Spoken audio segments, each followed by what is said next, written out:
পরন্ত বিকেলবেলা আজকে আসছি ব্রাউনবাড়ি বাঞ্ছারামপুর থানার অর্থাৎ মেঘনা নদী থেকে যে একটা পার্ট চলে গেছে সেখানে আসছি। আসলে এই নদীটা আসলে ছোটোবেলা অনেক স্মৃতি জড়িয়ে আছে, কারণ আমরা যখন বন্ধুরা মিলে এপার থেকে ওপার যেতাম বলতাম যে কত মিনিটে যাওয়া যায়, এরকম একটা কম্পিটিশন ছিল আমাদের। এবং লাই খেলা খেলতাম, আরেকটা হচ্ছে যে কে কত মানে নিচু থেকে মাটি আনতে পারে সেটার কম্পিটিশন ছিল। এবং ওই পারে ক্ষীরা ক্ষেত ছিল এবং এই ক্ষীরা গিয়ে আনতাম আমরা। সেই সোনালি দিনগুলো আসলে আমাদের মাঝে আর নেই। তারপরেও বলবো যে আমি আসলে মাঝে মাঝে এই নদীতে আসা হয়, অর্থাৎ 2 মাস 1 মাস পর পর। হ্যাঁ, সেই সোনালি দিনগুলো কি আর ফিরে পাওয়া যাবে?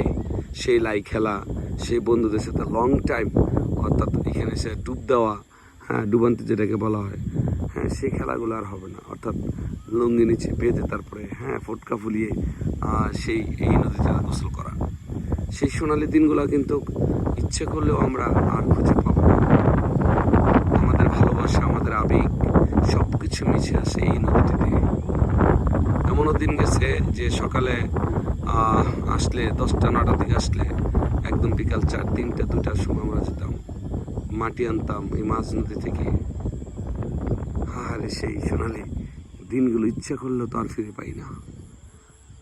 আগের মতো আর এখানে মাছ ডুবাই মাছ ধরতাম সেই দিনগুলো তো হয়তো মনে পড়ে।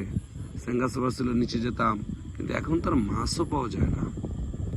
হ্যাঁ, সেই নদীর মাছ কিন্তু এখন আর নেই। ঠিক আছে, আমি যদি আপনাদেরকে দেখাই এই নদীর পাড়, হ্যাঁ অর্থাৎ এইগুলোর সাথে ধুলোবালি মিশে আছে সেই মেঘনা নদীর পাড়ে আমাদের এই যে হ্যাঁ অর্থাৎ এই আমাদের নদীটি। অর্থাৎ এই নদী দিয়ে আমরা আগে দেখতাম কত মানুষ ভাঙিয়ে নিত, বাহির শহরের মানুষ এগুলা, হ্যাঁ মানুষ অন্য দিক থেকে আসতো, কিন্তু আজকে কিন্তু এগুলা নেই, আর বাঙ্গি নিয়ে যায় না, আর নৌকা ডুব দিয়ে খাইরা আর বাঙ্গি আনতে আমরা পারি না। ঠিক আছে, তো সবাই ভালো থাকবেন, ইনশাল্লাহ আমার জন্য দোয়া করবেন, আমি আপনাদের জন্য দোয়া করব।